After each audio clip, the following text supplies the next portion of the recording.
Hello. Well, hi Hey, there. no What are hockey you wearing jersey? today? What are I you guess wearing today? I'm wearing the Ottawa Senators jersey. I guess you Oh, don't have many. nice. I guess you don't have many hockey jerseys, huh? I was thinking about that this morning. I need to get one. I don't. Which And I'm one would thinking, you get? See, that's the thing, right? Who's your team? well, probably the Oilers. Okay. Okay, Yeah, that's good. I played for them. I know. And who are you? We better introduce ourselves in case Get we have num- a get new audience get today. get number 8. Yeah, it's Doug Smith, former NHL player, reporting from Ottawa, Ontario, Canada, on the Ottawa River here. I can see Parliament Hill from the window right there. Oh, beautiful. Beautiful. And we have, Well, Dr. Laurie Davis coming to you from a beautiful, warm, and sunny Drayton Valley, going up to 25 degrees today. oh, gorgeous. And just that little last rush of summer before the fall and winter hit here. So that's who we are, and we're here to. We have a guest today, don't we? We got Mark coming on the show, and Mark is a Toronto Maple Leaf fan, and he follows the Leafs very closely, way closer than I do. So we're gonna talk about the Leafs. I never played for the Leafs. I did play for the Edmonton Oilers, though. You wear Hmm. number 8. Yeah, I want to see number 8. You know. Okay. Okay. Okay. All right. All right. And yeah, so my background, Laurie, just so everybody Yeah. knows, I played over 600 professional games. I was drafted second overall by the LA Kings. Um, had a tragic accident in professional games 607 where I broke my neck. And subsequently, I've managed to put the story together, write a couple of books. I travel around the world. Actually, I was just in Ocean City last week, opening up a big conference for workman's compensation with lawyers and doctors, and telling my story. So today, like, I get out there and share a message about change and what happened to me and how anybody can improve their performance. Very similar to what you do, Laurie, in that yours is all about self-worth. You help people improve self-worth, and that's part of, if not the missing link, right? Well, that's what we called it anyway. The missing link. Yes. Recovery when we've had something bad happen to us, and nobody escapes that, Doug. I mean, nobody Mhm. is going to escape. There's 8.5 billion people on the planet, and trust me, not one person's going to get out of here without having had to face something that was Mhm. damaging for them or traumatic for them. So we figured out and have put systems together to help people repair and restore that damaged self-worth from either early childhood negative experiences or something that you experienced at 29, or right now somebody 82 can be having some kind of trauma. So yeah, trauma recovery and rebuilding and restoring that self-worth so that I know I deserve to be well. And it'll always be with you. Trauma, Yes. it's never going to go away, but it doesn't have to control you. And there's Right. certain mechanisms inside the brain and inside the body and the waves that we work with that allow us to heal. If we do the wrong thing, we get worse. If we do the right thing, we get We get better. And that's all we're trying to do here is help you through the recovery performance process, which actually is the same word when you look at it. It's all on the same spectrum. So the Right. human brain only wants one thing. It just wants to get better. And it doesn't care whether it's really badly injured or whether it's performing at its highest level.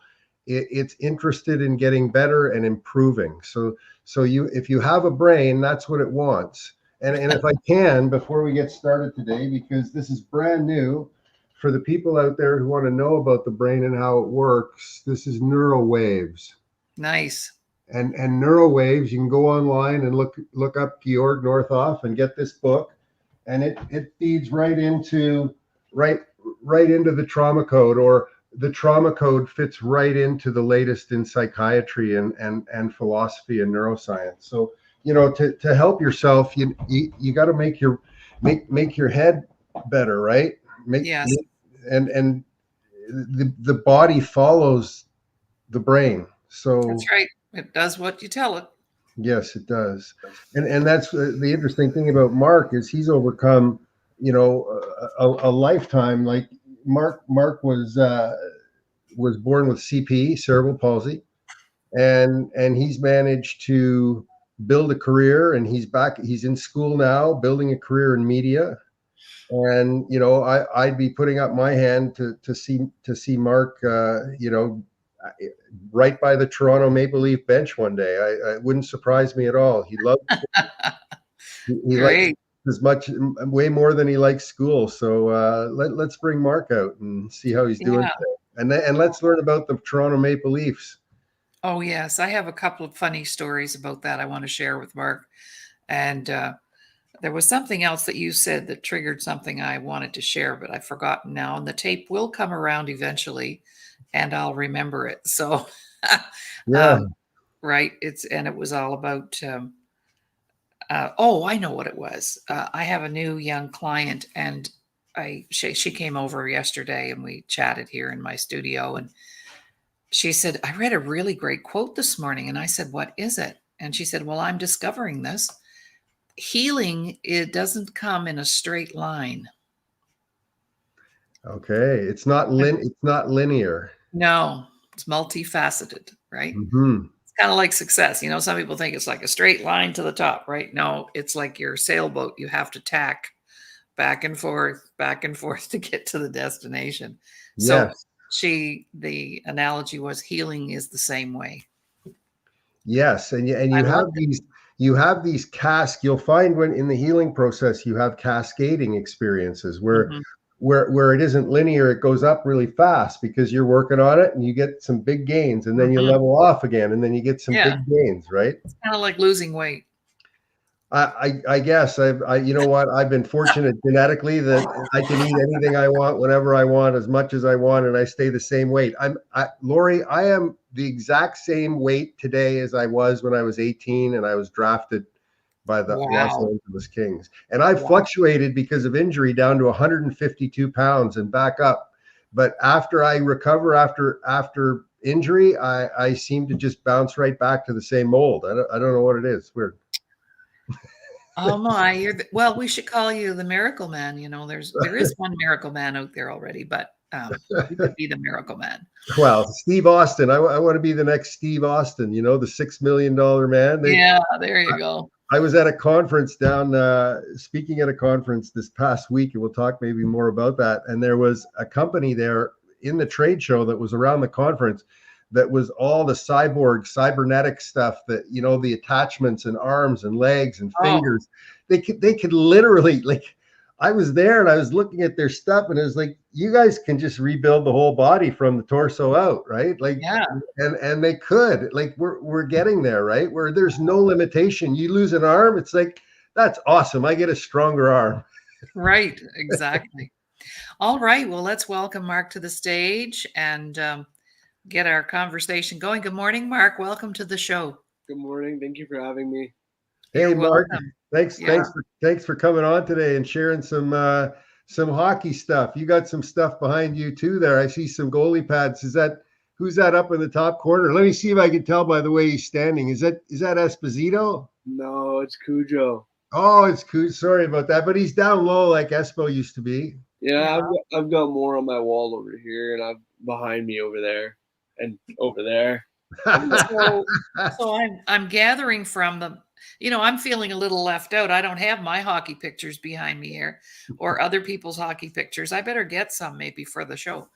But what's the big passion for the Leafs? Has that been something that's gone on since childhood, or what? Yeah, since I was small, Hmm. um, I've always loved them, and like when I was younger, I'd be a part of their Easter Seal skate. I believe I was around 4 or 5 years old. Okay. I would Really? do that when I was younger. I haven't done it now as an adult. I would kind of like to get back into that. So maybe this year, but yeah, no, it's just been my whole life, and I've stuck with them through the ups, the Thick downs, and thin. thick and thin, first round loss after first round loss, not making the playoffs. Every year I tell myself maybe this will be the year, and we'll see. Maybe this year. What a story, though. I think you were there as a child. You doing the Easter Seals thing, and now for you to come back, you should bring a cameraman with you. Okay. What a great story that would be for the Leafs. That you've achieved. Because tell us about your history, a little bit about your history, Mark. Like, you were born with CP, right? Yeah, I was born with CP. I was about over. I was a preemie, about 20 weeks prematured. I weighed about 863 kilograms, so that's not even a pound. Well, 863. Yeah, Not kilos. No. Milligrams. Milligrams. Sorry, yeah. Yeah. About 863, so I wasn't a pound. Wow. Wow. And yeah, the nurse screwed up on a code blue. And everything else just happened, and yeah, that's how I got CP. So, yeah. And so you were born, you were a pound, and you're more than a pound now. Like, how are you doing now? Physically? Physically, I'm better. Like, I had a surgery 10 years ago to straighten out my hamstring, to make it my walking straighter. So ever since then, my walking's been a lot better from when I was growing up to now. So like I still do my stretching. My both of my heels are on the ground. Doing the surgery was scary because I was the doctor who did it. He's one of the best in the world, and he would talk to me when I was a teenager. So we would kind of go back and forth, and we waited till I turned 17 because I couldn't do it with him at the age of 18, or I'd have to go to someone else. So I did it. I was at Sick Kids Hospital for a couple days, and then they moved me down to Holland Bloorview for about 2.5 months for rehab, and I left there in December 2014. So since then, I've had no issues. Some days I'll feel like tight, so I have to stop the stretch, and I should do more stretching, but I'm not going to sugarcoat it. Shouldn't we all? I don't, but I try my best when I can do if I have free time and learn from watching TV. Yeah, so the hamstring, that's very interesting. So the CP caused your hamstring to tighten up so that you couldn't get the flexibility in your leg, in the back of your leg. So they cut it. It was just like, so my one leg, so my right leg, it's normal, like it's straighter. When I was younger, I would grow, but how do I put it? But my leg wouldn't. Like, my leg would grow, but my muscles wouldn't. Oh, okay. So they like bent. So then the surgery, they just straightened it out. Holy cow! Wow. And so you're doing well. You're not in pain? No, not at all. I still have my scars from it on my leg. Okay. The only thing I still have after all these years is my left foot. It's still very sensitive after all these years. So that was from the surgery, but apart from that, I haven't had too many issues. And you wrestled for years. You're an athlete as well, right? So you've pushed it, right? Like with your athleticism over the years. What have you tried? What have you worked at? What different sports? I've just done, like, before my surgery, I used to do stand-up special needs hockey for years. And then I stopped that. I tried other sports as a kid, but after then, being a teenager to adult, I didn't really play too many sports until 2021. I went into sledge hockey. Well, that's been fun to play. It's good for my upper body and whatnot. So those are the only sports, and I do a little ball hockey here and there. It's better to go play sports. It's better to go play hockey or something than to just do something repetitive like on the bike or whatever, right? I mean, that's the way I feel about it. It's so much easier to go and play with a bunch of people than it is to Yeah, and to do the mundane stuff. So you like to go play too, right? I do, and I go to the gym. I enjoy doing the treadmill for like 30 minutes. That's actually been very helpful too, especially with walking and not getting tired quickly anymore, which is good because I would get tired or my feet would hurt, which don't really occur too much anymore. That's great. The day is set. Join us October 12th, 2024 at Carrigan Arms for our next fundraiser in honor of veterans, the Invictus Games in British Columbia, Canada, and TDC Employment Program enrollment. For more information, email us at info@thedisabilitychannel.ca. Introducing Veteran House Alliance International Monthly 50/50 Raffle. Purchase your ticket today, link on display, and have a chance to win cash and help a great platform supporting veterans. Well, I was a kindergarten teacher, Mark, and I had a little girl. I'll never forget her. And she had cerebral palsy, and she came to our kindergarten orientation, where we would check their ears and their eyes, like before school started back in the spring. So she shows up, and she was just like a breath of fresh air. Yeah. And so she walked me down. I walked her down to the classroom for the little tour. And when I came out, she said, excuse me, this is how she talked. Like she was 5 and she talked like an adult. She said, excuse me, but you better turn those heavy duty fluorescent lights off because you might have an explosion in there if they're on too long. And so, so I did that. And then a few months after that, on Friday, I would do, she was like so bright. On Friday, I had a special event called Special Show and Tell. You had to bring something special to share with the classroom. So, and she had this wicked sense of humor, and I'm thinking that you probably do too. And she said she brought her dad because her dad was a city cop, and she came in with her dad. He was in his full uniform, and the principal of our school always came into my room on Fridays because he was always intrigued with what the kids were going to bring in to show. So here's her dad sitting up on the stool, and she's up front. And the principal and I are at the back of the room watching. And she said, everybody, I wanted to bring my dad in today because I wanted everybody to see his big gun. Oh my God. Well, John and I, my principal, we had to turn ourselves around and face the back of the room because we lost it. We lost it. Of course, the kids didn't know it. But anyway, so yeah, I've had that experience, and some of the challenges that you were talking about, I remember her as well, not having the heels on the ground. And I met her in a parking lot 25 years later. I was shopping, and there she was getting into her car. And I said, Tanya, is that you? She said, Mrs. Robar, is that you? And 25 years later, of course, she had married and had a little family. And, it was just a really great to see. So congratulations on all the challenges, and congratulations for your recovery and for being with us today. This is amazing. Thank you.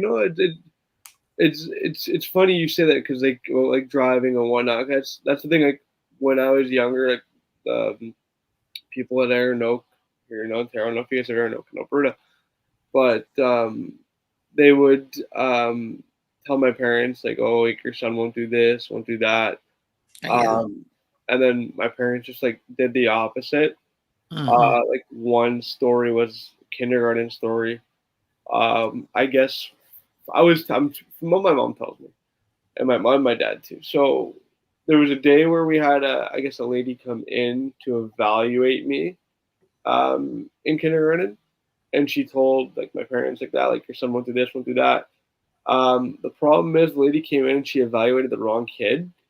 Oh no. My parents were like, well, the kid that you said they can't ride a bike is right there riding a bike, and they're pointing to me as I'm riding the bike. So there's that, and then like I drive too, and stuff like that. I don't ride a bike now, but as a kid I would. Like, training wheels, but as an adult now, I wouldn't feel too comfortable. No. So but that's like one thing. My parents just always did the opposite. Cool. Well, so that's them. So the Toronto Maple Leafs. Yeah. I know Laurie has a story about the Toronto Maple Leafs as we lead into sort of where they're at and who you think's going to be, leading the show this year. But maybe Laurie, you could share your story about the Toronto Maple Leafs since you're so sports endowed. Well, I've never played a game of golf or hockey, but anyway, I can talk. I can talk about it all. But this happened in 2019. I was in Winnipeg and I was speaking at the National Conference for Truth and Reconciliation for the residential school system in Canada. So they were having their very first national conference, and I was invited as a speaker to go and talk about self-worth. And in the ballroom, they had all these big banners with the pictures of the schools, and the place was full of elders. And I was going around reading the information on all the banners, and behind one of the banners was this little tiny guy. I believe his name was Isaac. He was an elder, and he was reading about his school where he went. But he was wearing a Toronto Maple Leafs, I'm telling you, knitted sweater. It wasn't a jersey. It was a blue knitted sweater with the big Maple Leaf signet, on the front, right? And I said, "Oh my gosh, are you a hockey fan?" He said, "Oh, 1,000%. Maple Leafs, 1,000%. And he said, "Even though the last time they won the Stanley Cup, the dinosaurs were here." And he asked me what I was doing. The next day, he showed up in my workshop. And the ending of that story is pretty profound because halfway through, I saw him at the back. I saw him come in, and I went down to speak to him. And I said, "So, Isaac, how's the workshop going?" He said, "Really good." He said, "I'm really enjoying it." So when we started up the second half, I said, I would like as many elders in the room, including that guy in the Maple Leaf shirt at the back, to come up front and just talk to us about how things are going for you at the conference. So he comes up to the front along with some other elders. He's the last one to speak. He's the last one with the mic. So he looks over at me and he kind of gives me a little dirty look and he says, "You know what? I don't like you right now." And I said, "Oh, why not, Isaac? What's wrong?" "Well," he said, "I'm about to share something that I've never told another living soul, and I'm 82 years old." I went, "Whoa." Anyway, bottom line was he had been in residential school for 9 years, quite sickly as a kid, and went to the infirmary a lot. And every time he went to the infirmary, he was violated and sexually assaulted by the nursing nun who was there. And he started crying. And that was the first time he'd ever shared that story with anybody. And here he is sharing it with a whole room full of people. Wow. That's amazing, Laurie. I know. And just as he's talking, there's a knock at the door, and it's the video team from the conference coming in to do a little 5-minute clip. They came in. And he looked at me and he said, "Oh, geez, now I've got to do it a second time." And so he repeated the whole thing. That film crew stayed for half an hour. Wow, and amazing. I just let him go with it. So, but I'll never forget that little knitted Maple Leaf sweater that he was and he wore it the whole time he was at the conference. He never took it off. So are you that kind of fan, Mark? Like, would you be wearing a Maple Leaf sweater at a conference the whole time or what?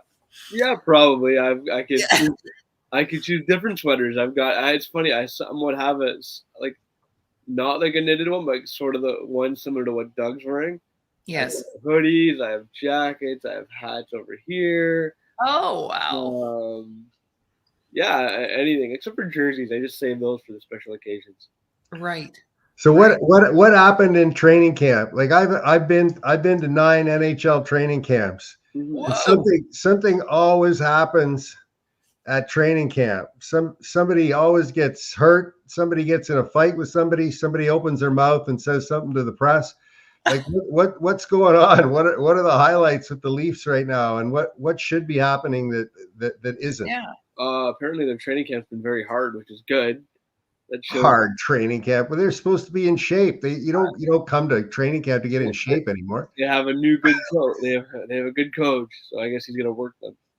No, not much really from training camp. They've only had one preseason game, which was Sunday, and they lost in overtime, which isn't bad. But as you know, like Doug, like your first training camp, like regular or preseason game, it's obviously going to be like slow and not good hockey. So like I guess watching the game as it went on, it got better, but it's just preseason. You're just taking off the rust, and they're just seeing which players will make the team who are fighting for a spot. It's a little choppy.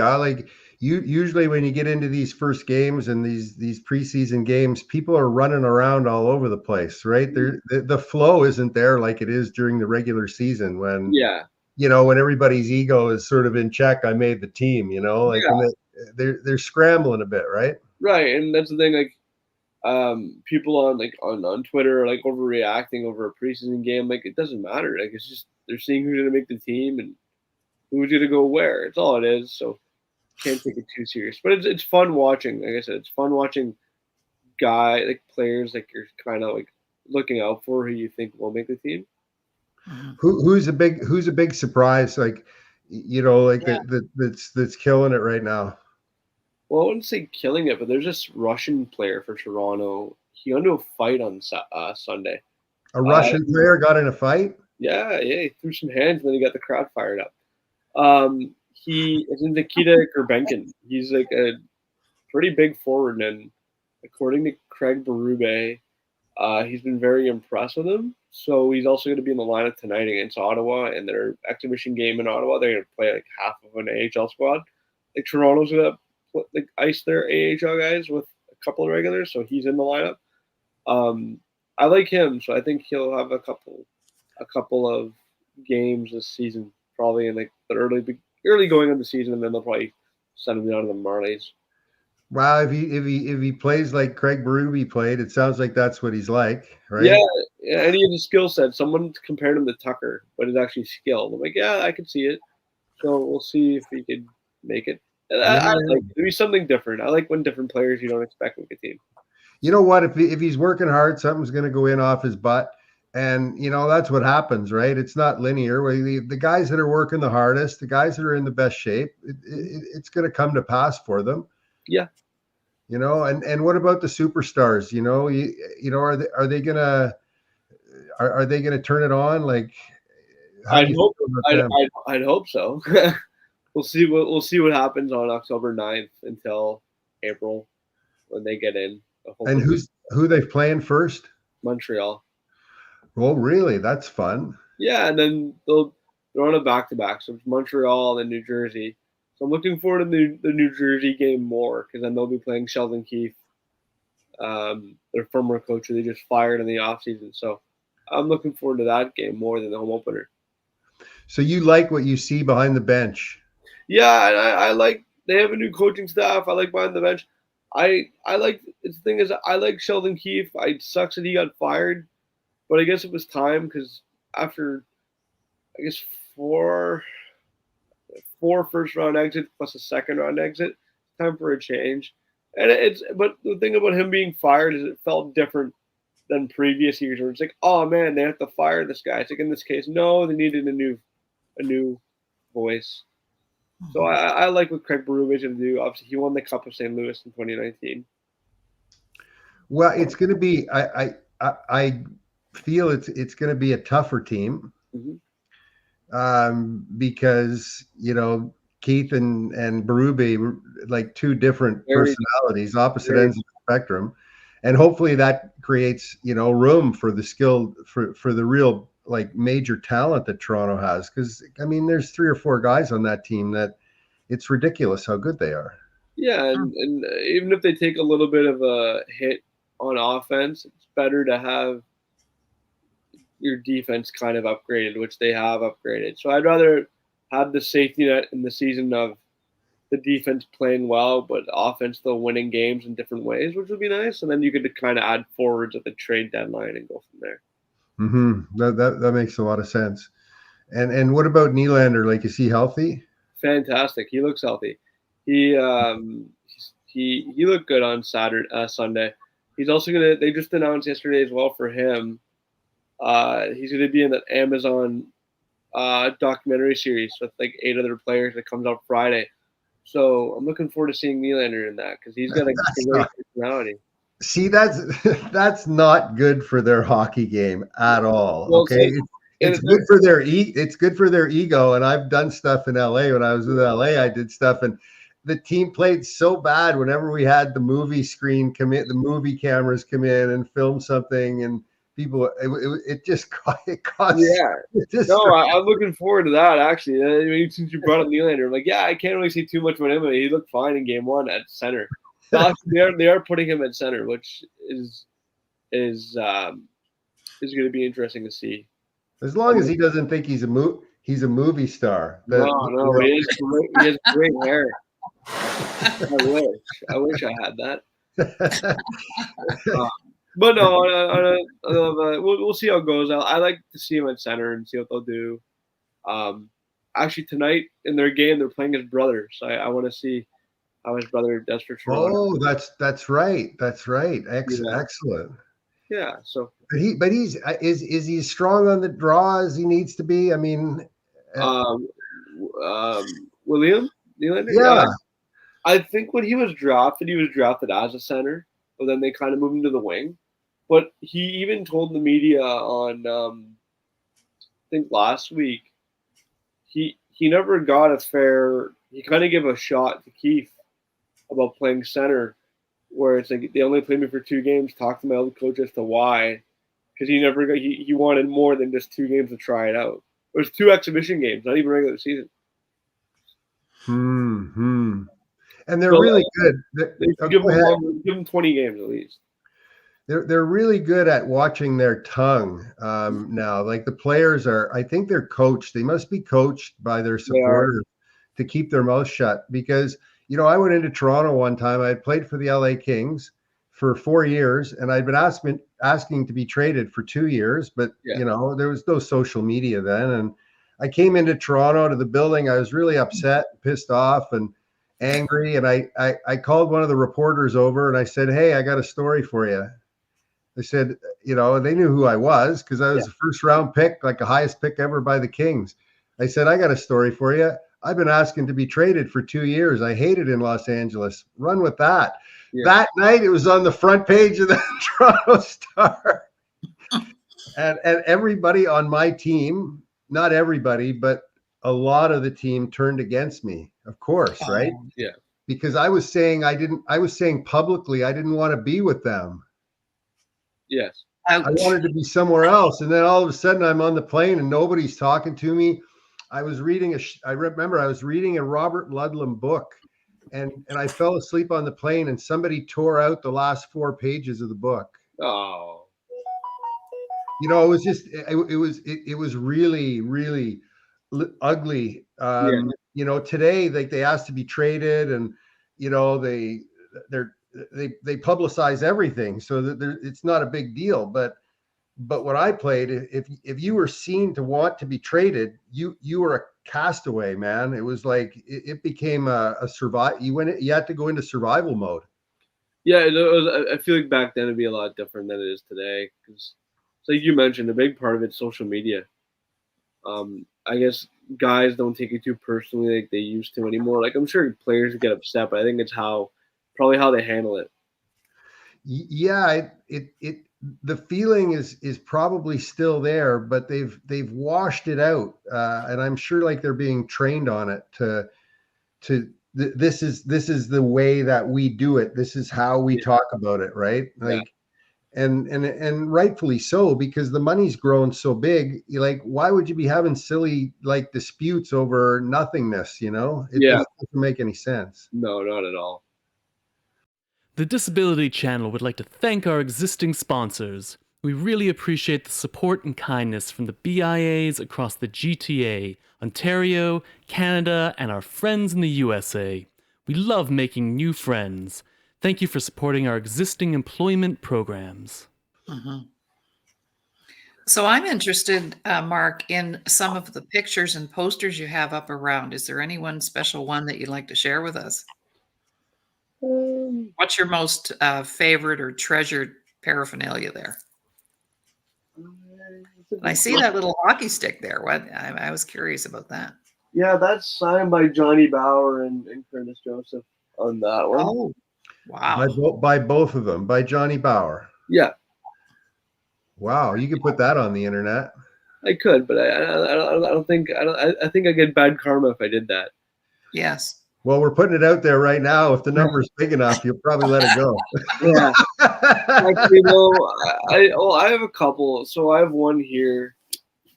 I'll move my camera here. I've got a Matt Sundin autograph, one that was signed by him because we knew someone close to him, and we gave him a couple photos, and he personalized that one.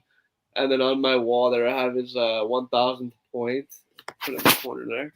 Ignore my. Oh, wow. It's in the corner right there. Oh, wow. Very cool.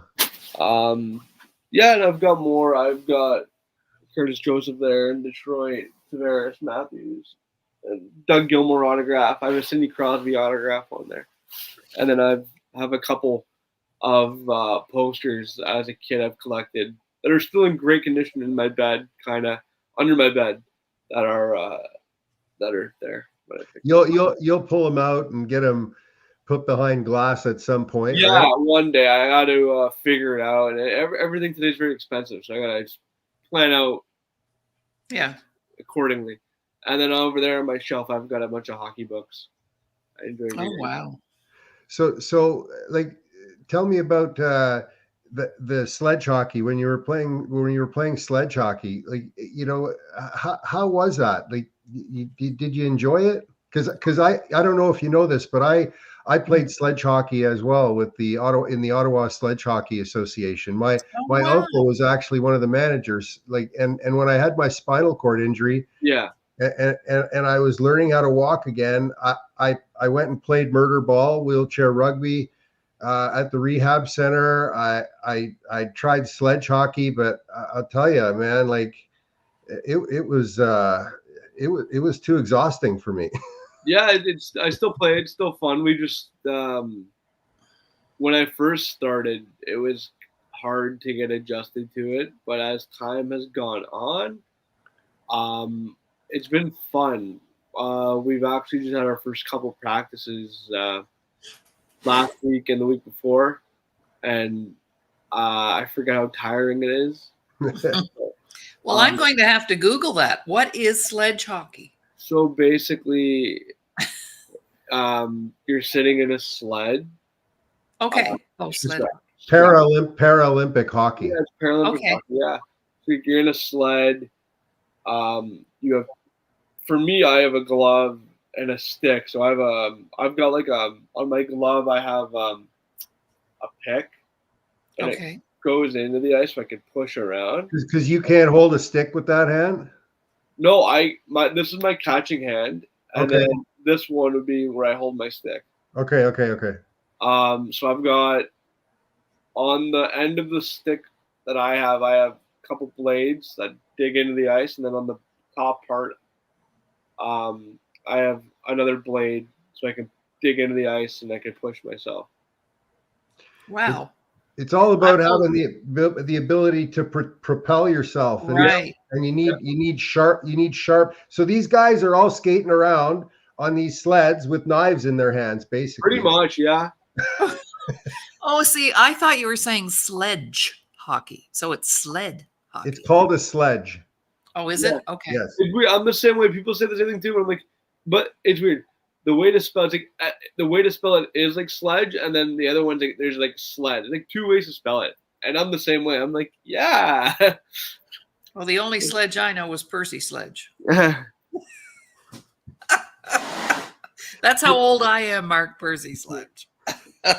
So let's talk a little bit about the courses and the media and what you're going after now. I mean, you're relentless, okay, Mark? So Yeah. You know, people need to know that you're relentless and that you're going after a media degree and that you're looking to get into the business and be there, you know, right at the edge of the game. So tell us about that. How's it going with the The disability? media program's been good. We every week's different. It's been fun.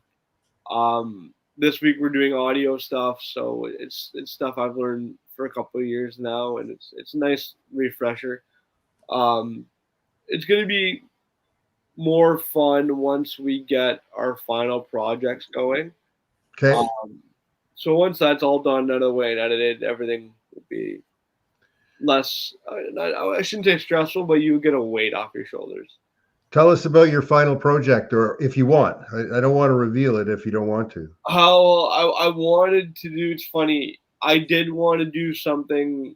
Because it is a veteran program.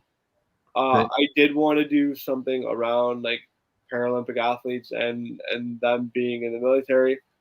Unfortunately, the company I reached out to, they're not gonna. They gave me a little bit of a hard time, so it's like I can't. They won't give me an interview on camera, so I kind of have to shift to another topic. So now I have to think about what a backup plan for Plan B. So that's going to be a fun thing to do with, I'd say, about maybe 11 weeks from the program. I don't know. I don't understand. So what happened? They didn't want to go through the process of allowing you to create a video. It would have been a distraction for them. Was that it? Distraction. They're just getting people interviewed and information and things like that. But they're like, we're willing to answer your question via email. It's like, well, I can't do that. I need in person. So it's not a big deal. A little disappointing, but you know, I'll figure something out.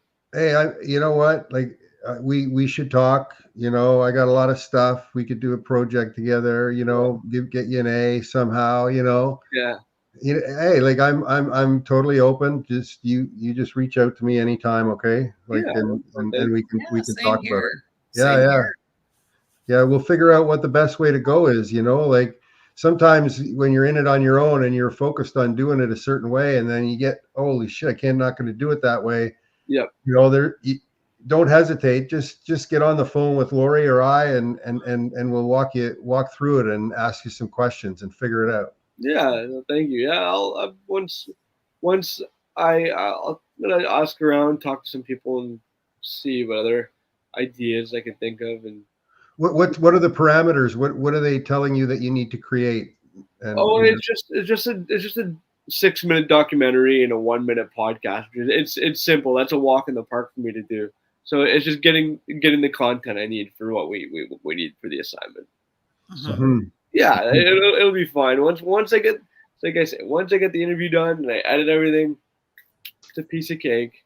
Yeah. Yeah, you seem to like you light up when you talk about editing and working with video. That's good, man. Depending on what program I'll be using for editing. That's how's it going with AI? Are you learning? Are you going to conferences online? What are you doing about it?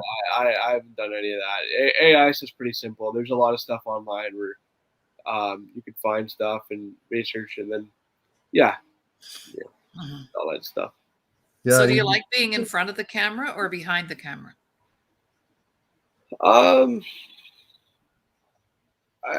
I'd say more so being in front, but I kind of like just as time has gone on, I like more of the writing aspect of interviews and stuff like that for journalism.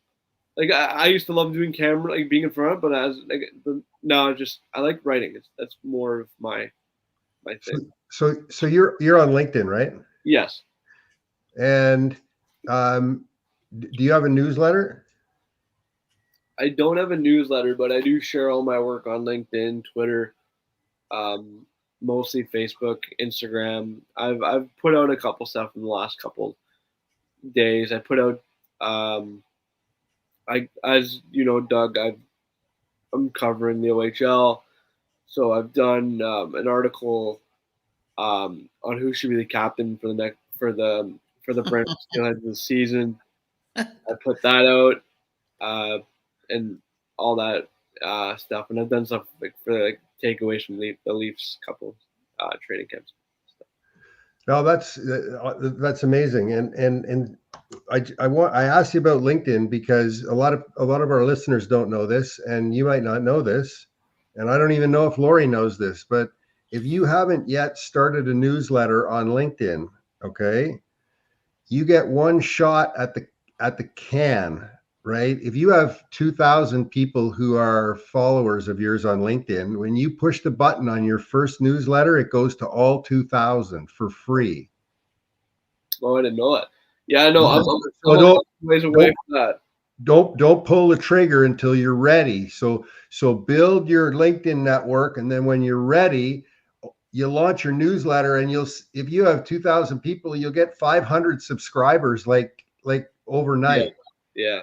Right. So that's just a little trick with LinkedIn. Don't burn that bridge until you're absolutely ready. Okay. Oh, I love LinkedIn. I think it's great. I've gotten comfortable with it as since I was in college.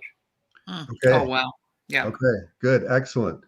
And keep working. It's a great place to build your business relationships. Yeah, I started using it more in the pandemic, first year of COVID. Okay. Okay. Yeah. And O'Neill, you're wearing an O'Neill jersey there. I see. Is that just because you had it on today, or no? I showered before coming on. I grabbed whatever shirt I could find that's clean. Okay.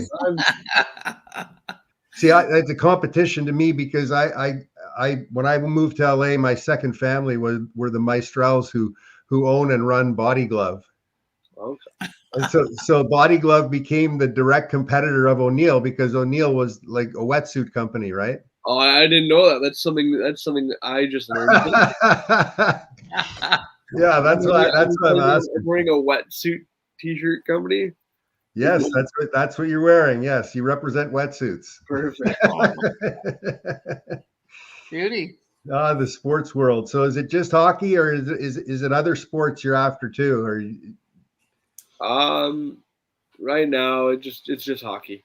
Okay. Right That's now, your passion. Yeah, right now it's just hockey, and then on the side I do some wrestling stuff with his name's Bilal.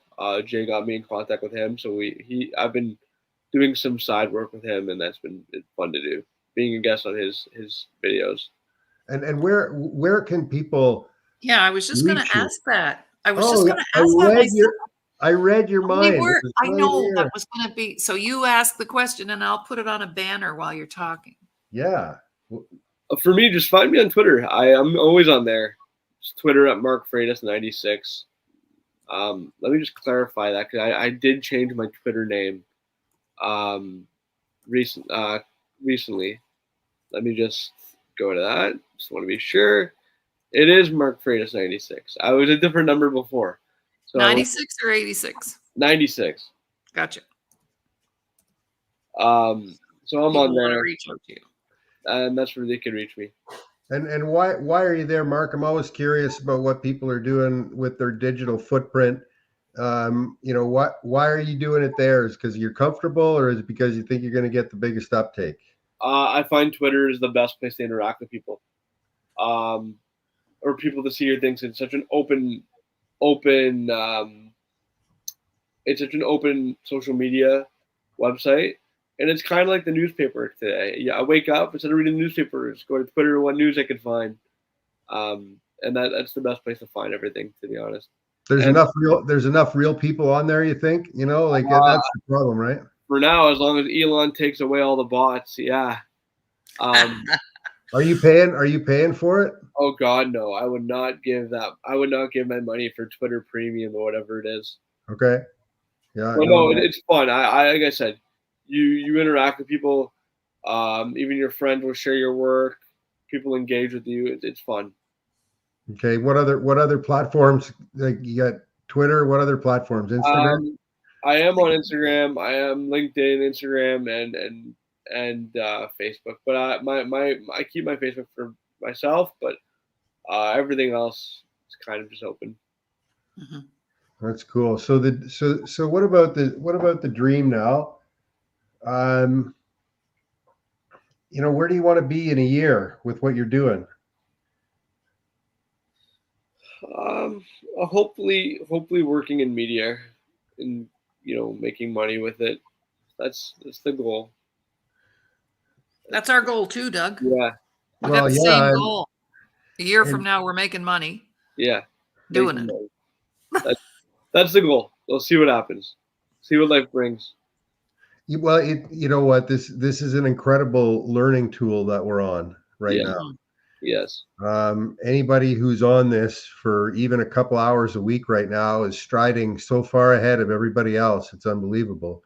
Yeah. And I have to kudos to Dr. Laurie Davis for helping me understand it better, right? So that we're able to use it better, and just advance yourself in this space, and come on the other shows too, to talk about healing, and recovery, maybe with Laurie too, right?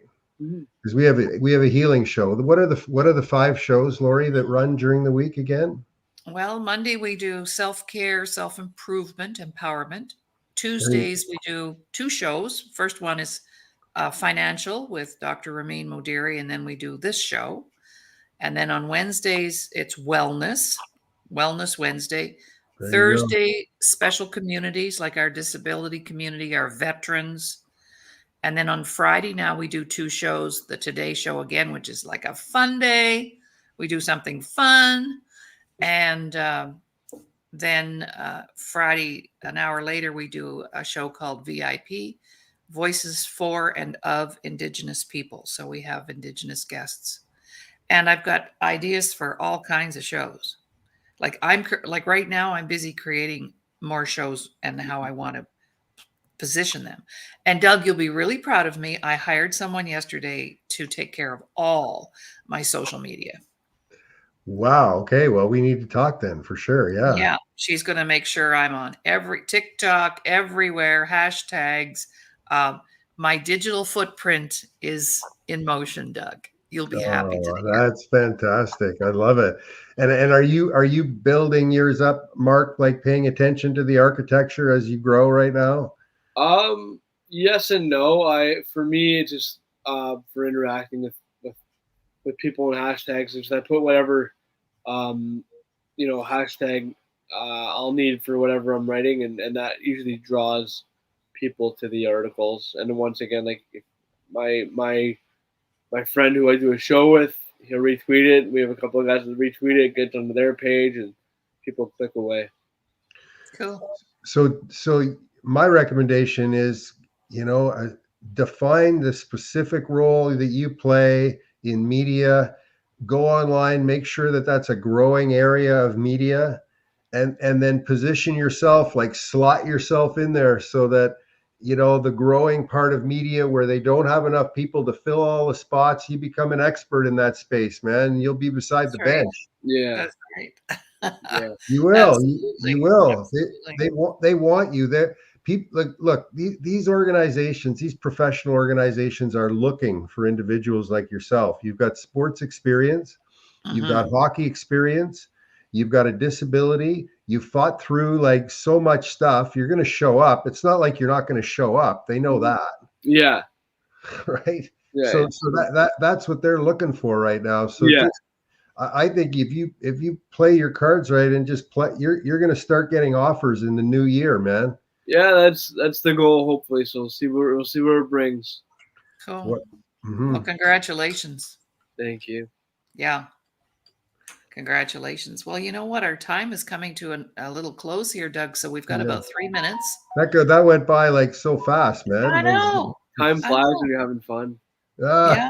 Oh, you got to go back to class. Yeah. Actually, that's done in 7 minutes. Yeah. I'll do tomorrow. Yeah. So check out some of our other shows. My next show is going to be a fireside chat with Dr. Laurie Davis.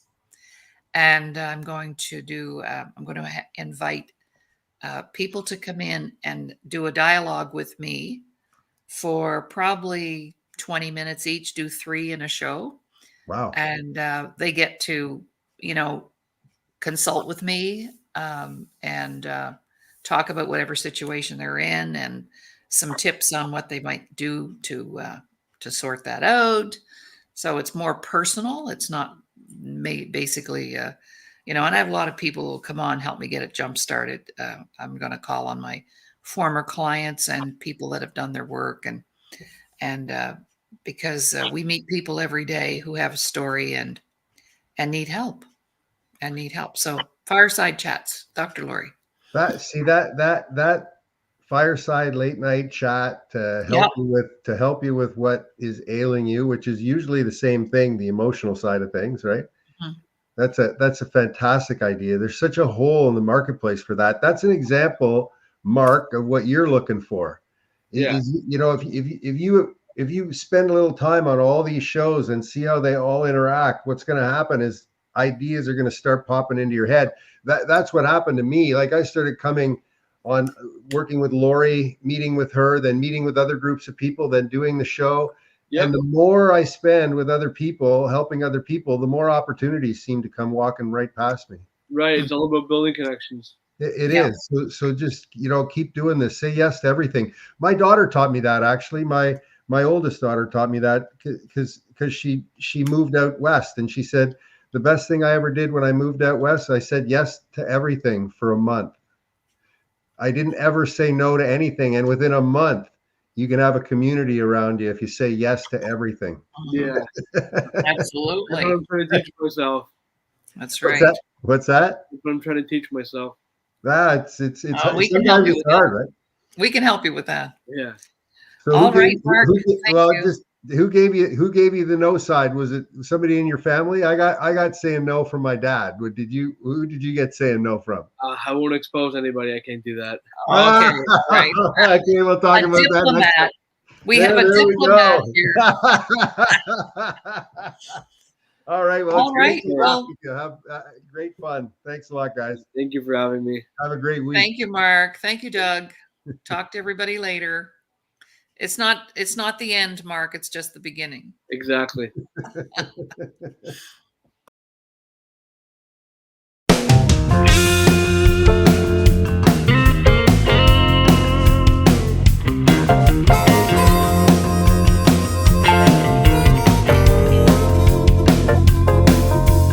Driving down the interstate, got a load that can't be late. Gotta get it there by 9.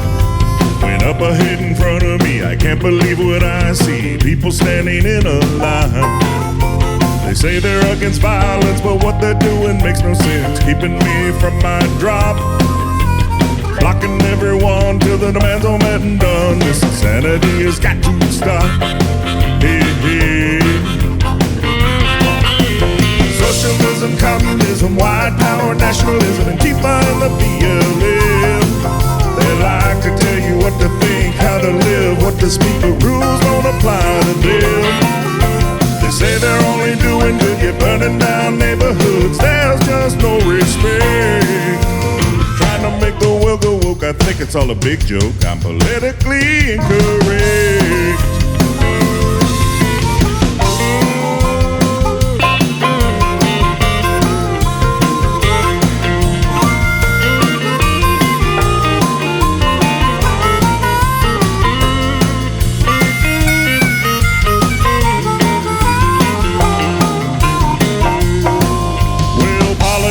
Always say they're working for us every day, but got their hand on our last dime.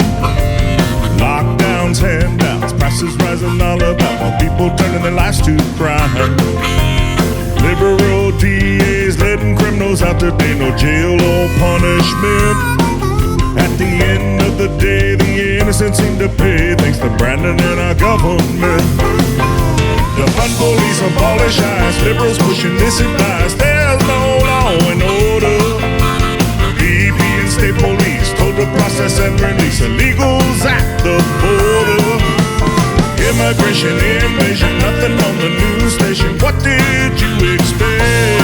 I guess coming to the USA and doing it the legal way is now politically incorrect.